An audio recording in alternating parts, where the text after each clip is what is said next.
In the name of the Father, and of the Son, and of the Holy Spirit, amen. O come, Emmanuel.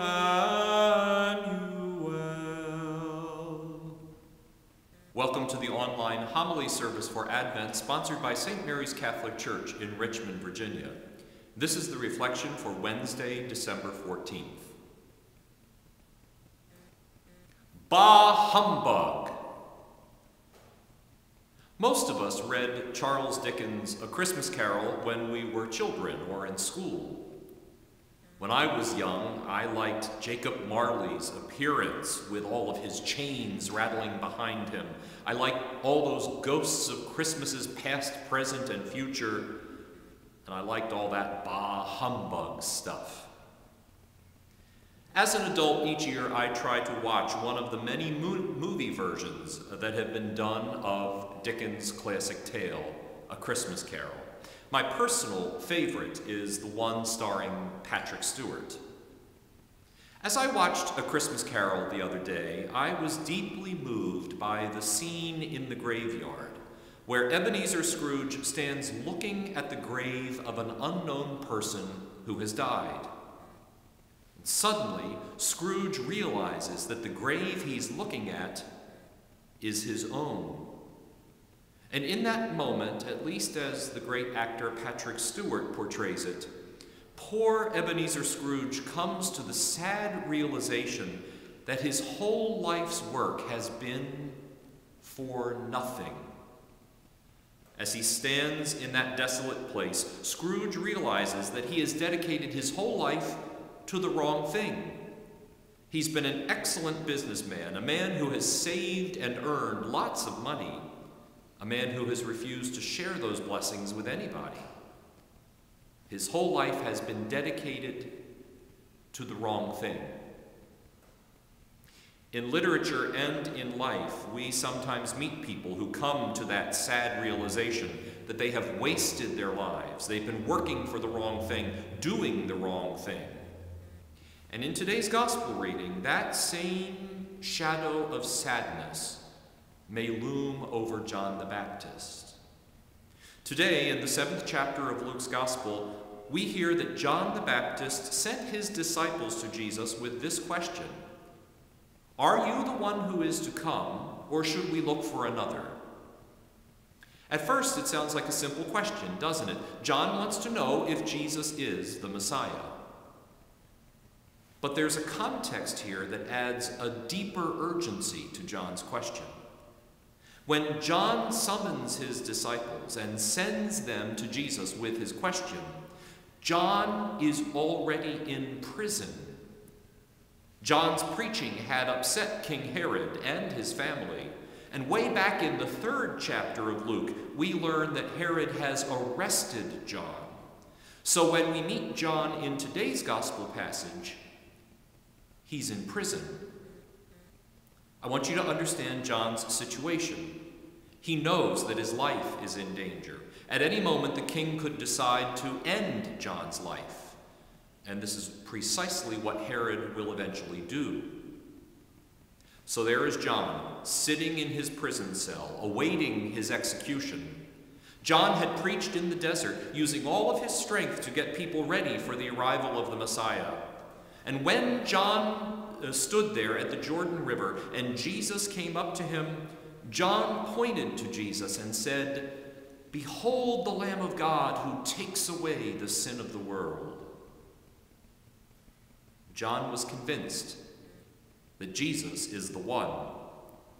John's preaching had led other people to a life-giving response rooted in Jesus. But that preaching also landed John in jail. So as he sits there in his dark prison cell, John may be looking back at his entire life's work, and he may be confronted in today's gospel with a frightening question. What if I got it wrong? What if Jesus isn't the Messiah? What if God wanted me to do something else? I could be dying soon, and dying for a mistake. So, when John's disciples go forth, and John has sent them with that question to Jesus in today's gospel, there's much more at stake here than a simple confirmation of who Jesus is. At stake, too, is John's whole life.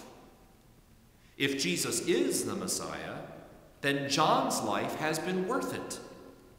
But if Jesus is not the Messiah, then John has spent his whole adult life for the wrong purpose. And now he will die for someone who is not the Messiah. Do you see how much hinges on Jesus' answer? And notice how Jesus answers John's question. He doesn't send back a simple answer like, "Yes, John, I am the Messiah." Instead, Jesus draws on the images from Isaiah the prophet and other prophets in the Old Testament. The prophets had told us that when the Messiah comes, the blind will see, the lame will walk, lepers will be cleansed, and the poor will have good news preached to them. And this is precisely what Jesus has been doing. So when John receives this report, he will know the truth. John knows that Jesus is the Messiah because Jesus is doing precisely what the prophet said the Messiah would do, blessing others, especially those most in need.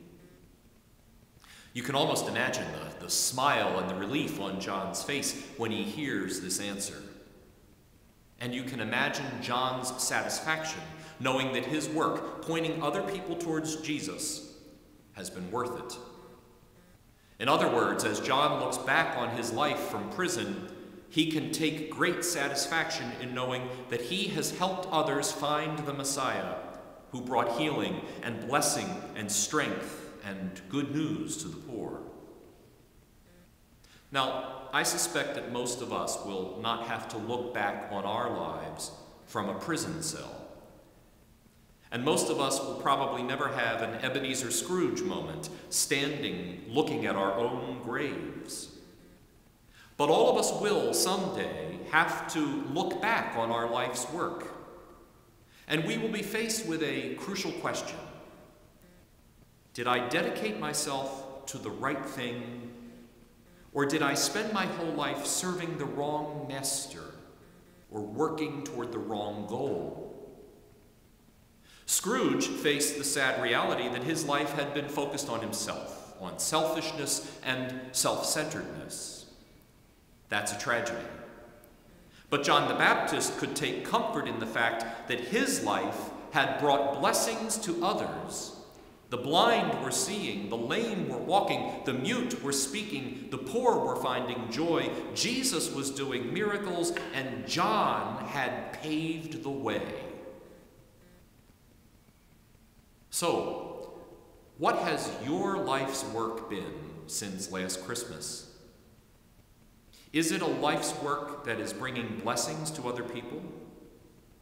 Or have you been caught up in the humbug of selfishness? Thanks to the Spirit of Jesus, there is still time for you to make a change.